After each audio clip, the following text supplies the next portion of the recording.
Hoje, nosso papo é sobre ações que são boas pagadoras de dividendos. É uma estratégia que ganha muita força, especialmente com a expectativa de um 2026 mais volátil, né? A gente vai passar pelas maiores pagadoras do ano passado, olhar uma lista de empresas de setores mais seguros e vamos aprofundar a análise em um dos maiores bancos do país, que tem deixado muita gente com o pé atrás. Exato. E eu acho que o ponto principal aqui é ir além da lista. Não é só saber quais pagam bem. É entender o porquê, o que está por trás desses números. É a saúde do setor, a estratégia da empresa. É esse contexto que ajuda a tomar uma decisão bem informada, sabe? Ótimo ponto. E para começar, tem um fato que salta aos olhos quando a gente olha as maiores pagadoras de 2025. O setor financeiro simplesmente domina. Domina completamente. Claro, a Vale está lá no topo, é uma gigante de commodities, mas logo em seguida, nossa, é uma enxurrada de bancos e seguradoras. O Itaú, por exemplo, distribuiu quase 16 bilhões de reais. E o Bradesco veio logo atrás, com quase 15 bilhões. E não são só os dois. Não mesmo. Se você pegar as 10 maiores pagadoras, 5 são do setor financeiro. Além de Itaú e Bradesco, tem Itaúsa, BB Seguridade, Caixa Seguridade. É uma consideração muito forte. A minha intuição aqui, me corrija se eu estiver errado, é que esses negócios já são tão gigantes que não tem mais para onde crescer tanto, de forma explosiva. Aí o dinheiro que iria para a expansão acaba sobrando para distribuir. É isso? É exatamente por aí, você pegou o ponto central. Maturidade. Bancos e seguradoras são negócios muito maduros. E, mais importante, que geram muito caixa. Eles não precisam reinvestir rios de dinheiro para crescer como uma empresa de tecnologia, por exemplo. O caixa é consistente, é previsível, então eles conseguem distribuir uma fatia bem grande do lucro. São as âncoras de uma carteira de renda, né? E falando em pagamentos, tem um anúncio fresquinho que se encaixa perfeitamente aqui. O Santander anunciou um pagamento de mais de 2 bilhões de reais. Sim, um pagamento bem relevante de juros sobre capital próprio. O valor líquido por ação vai ser de 21 centavos para a ordinária, 23 para a preferencial e 44 centavos para as units. Certo. E a data limite para garantir o recebimento? É a próxima terça-feira. É um exemplo prático acontecendo agora dessa máquina de gerar renda do setor. Perfeito. Então, pensando nesse cenário mais turbulento, vamos olhar para uma lista com 8 ações de setores mais perenes, mais defensivos. A primeira é a BB Seguridade. A expectativa de dividendos é alta, entre 9% e 12% para 2026, com um preço-teto de R$ 43. A BB Seguridade é um caso clássico. Uma excelente pagadora, sem dúvida nenhuma. Mas é fundamental entender os desafios que ela enfrenta agora. A parte operacional, principalmente a emissão de prêmios lá no agronegócio, que é o motor dela, vem meio que patinando. E tem o efeito macro, direto na veia, a queda da Selic. Cada ponto percentual que a taxa Selic cai, o resultado financeiro da BB Seguridade encolhe em uns 300 milhões de reais. Entendi. Então, a tese de investimento mudou. O mercado já não está mais olhando para ela como uma empresa de crescimento, e sim como uma vaca leiteira, é isso? Precisamente. A tese virou quase que exclusivamente de renda. O atrativo não é mais a expansão, mas a capacidade de manter um payout alto e constante. E mesmo com esses desafios, ela deve continuar entregando dividendos na casa dos 10%, o que ainda é bem interessante. Certo. A próxima da lista é uma concorrente direta, a Caixa Seguridade. Aqui a expectativa de dividendos é um pouco menor, até 8,6%. Mas o preço-alvo, entre R$ 15 e R$ 19, sugere um potencial de valorização. O que as diferencia tanto? Aqui a história é bem diferente. A tese da Caixa Seguridade é impulsionada por um fator estrutural do Brasil, o nosso gigantesco déficit habitacional. Faz sentido. Mesmo com os juros altos, o mercado imobiliário continua aquecido. E o principal negócio da Caixa Seguridade, que é o seguro residencial, segue crescendo acima de 10% ao ano. Ela tem uma pista de crescimento que a BB Seguridade hoje não tem. Então é por isso que o mercado paga mais por ela. Ela é vista como uma tese de crescimento ligada ao setor imobiliário. Exato. Isso fica claro nos múltiplos.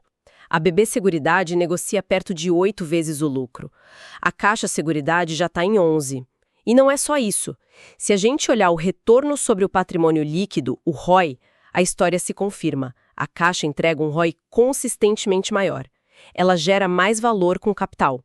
Isso justifica o prêmio que o mercado paga, entende? Entendo. Mas essa dependência tão grande do mercado imobiliário não é um risco muito grande?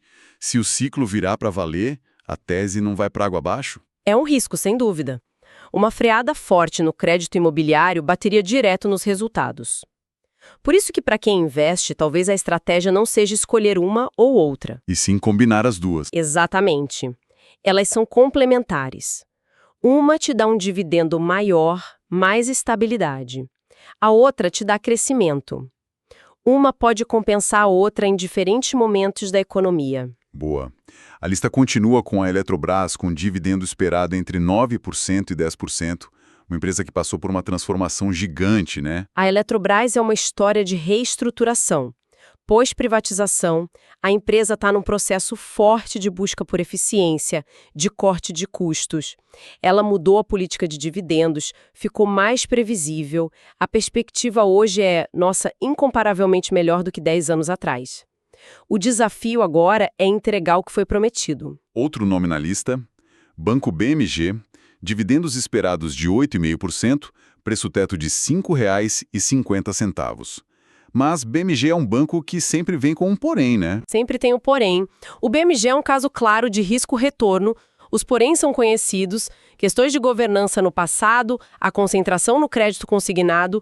Mas, se o foco forçar o dividendo, o histórico resiliente, o rendimento hoje está na casa dos 11%. Mesmo com resultados mais fracos. Mesmo em períodos de resultado mais fraco, eles têm mantido os pagamentos. A questão é se o prêmio do dividendo compensa os riscos do negócio. Para fechar a lista, temos duas de saneamento, Copasa e Sanepar, mas com a ressalva de que o momento talvez não seja o ideal para dividendos. E por motivos diferentes.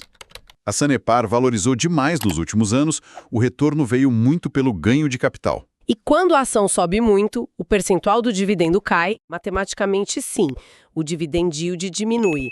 Já a Copasa está no meio de uma forte especulação sobre uma possível privatização. Isso fez a cotação disparar.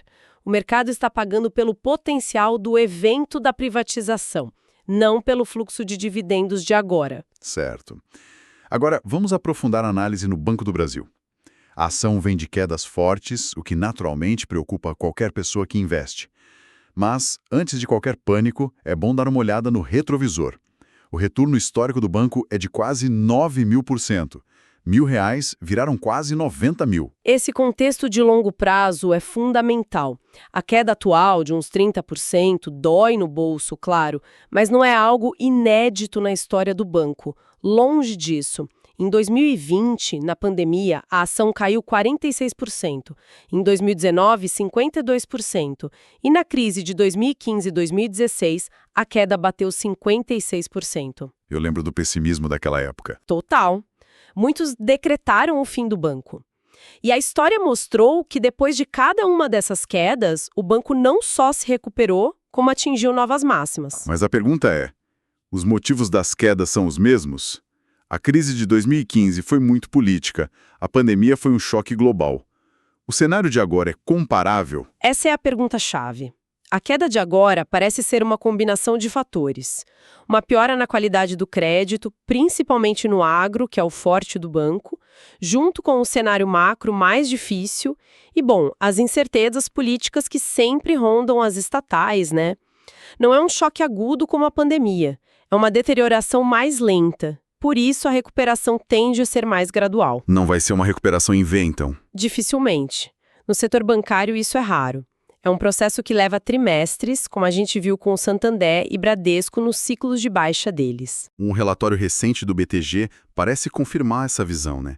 Eles conversaram com a diretoria do banco. Sim, e a conclusão é essa. A visibilidade para os próximos resultados é baixa. A própria gestão do banco admite não ter clareza sobre o que esperar do primeiro semestre de 2026. Exato. A expectativa geral é que o fundo do poço seja agora, no fim de 2025, e uma melhora mais consistente só começa a aparecer lá pela segunda metade de 2026. E tem outro ponto importante, o regulatório. O banco precisa preservar capital para cumprir as regras de Basileia. O que significa que o payout... Exato! Torna muito improvável que o payout, a fatia do lucro distribuída, volte para os 40% que já foram um dia. Manter nos 30% é a decisão mais prudente agora. Então vamos traduzir isso em números.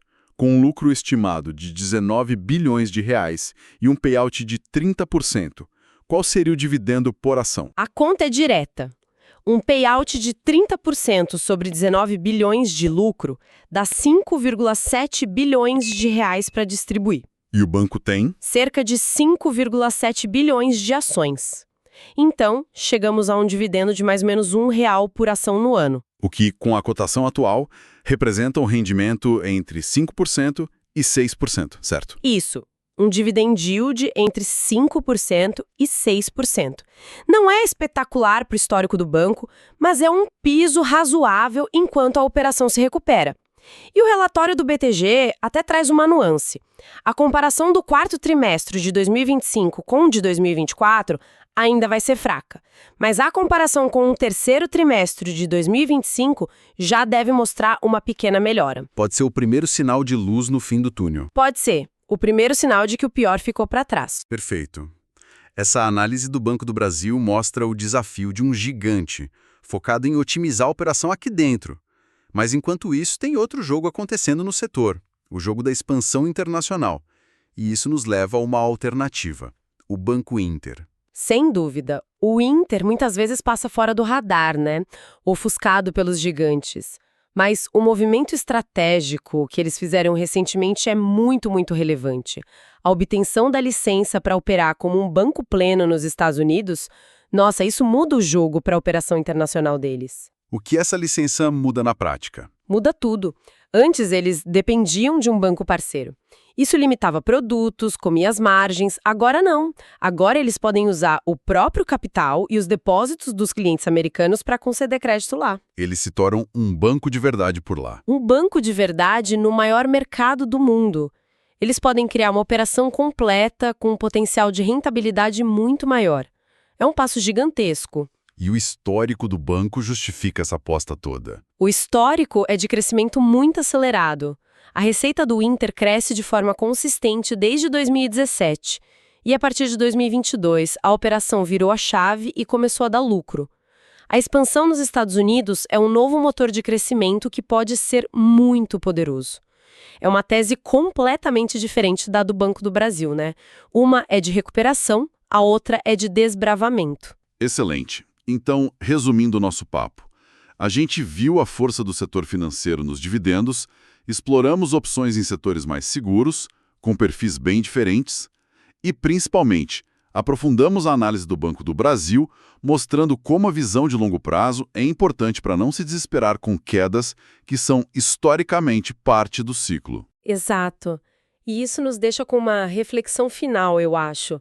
A gente viu, de um lado, uma empresa super estabelecida como o Banco do Brasil, navegando um ciclo de baixa, focando em se recuperar, e do outro, um desafiante digital como o Banco Inter, apostando tudo na expansão para o mercado novo. A questão que fica é, onde está o maior potencial de valor no longo prazo?